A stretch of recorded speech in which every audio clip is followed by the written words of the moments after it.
Perhaps the single most important thing to know about climate change is the amount of climate change we see this century is more or less proportional to cumulative emissions of carbon dioxide.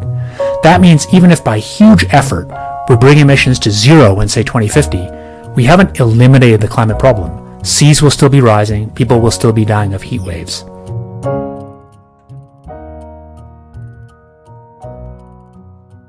One of the big misconceptions about solar geoengineering is that it is an alternative, a substitute to cutting emissions. That's nonsense. It could be a complement.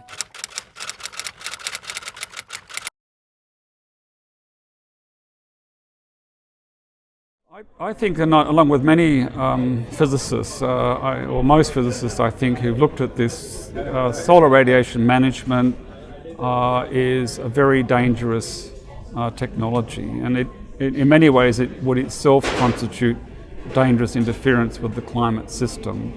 So I think these sort of experiments translated into policy are deeply unwise and deeply unhelpful.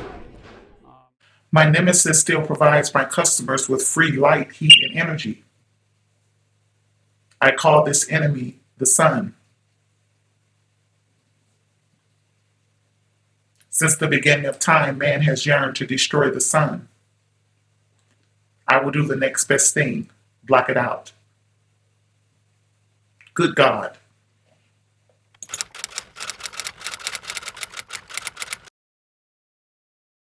Meanwhile, Bill Gates is backing the first high-altitude experiment of one radical climate change solution, creating a massive chemical cloud that could cool the Earth.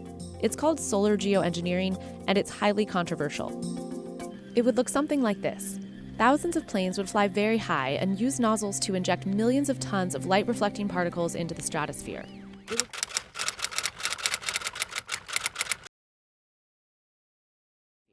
It would create a thin chemical cloud of those particles around the whole planet, blocking some sunlight from reaching the surface.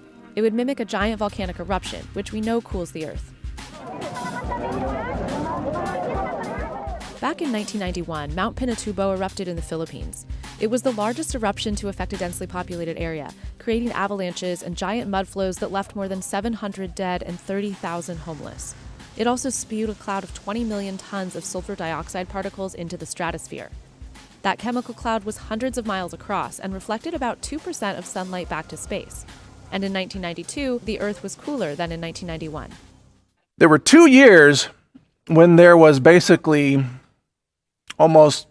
very little sunlight around the world because a massive volcano had gone off and it had spewed all this particulate matter into the atmosphere, which dimmed the sun. And for these 2 years, food crops failed all over Europe. It's in recorded history.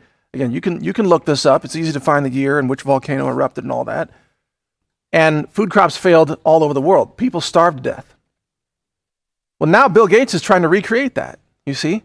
They're trying to recreate a volcanic eruption. They're trying to create a man-made natural disaster to put all this pollution into the atmosphere to dim the sun so that food crops fail.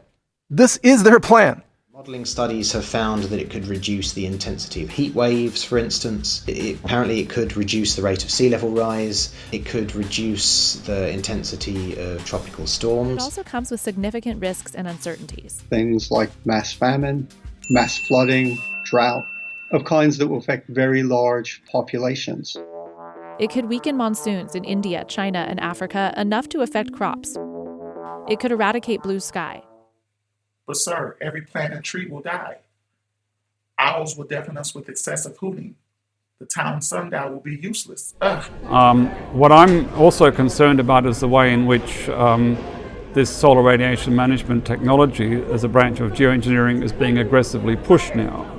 And it's a real puzzle to me, and I think a real shame and a discredit to those pushing this, that they are at the very moment in which we are seeing fundamental changes beginning to happen in the energy system out there in their pamphlets, brochures, lectures and talks claiming that mitigation has failed and therefore we need to look at these very dangerous technological approaches.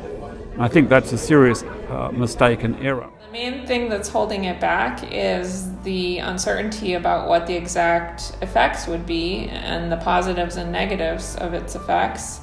and the governance and decision-making process for implementing it.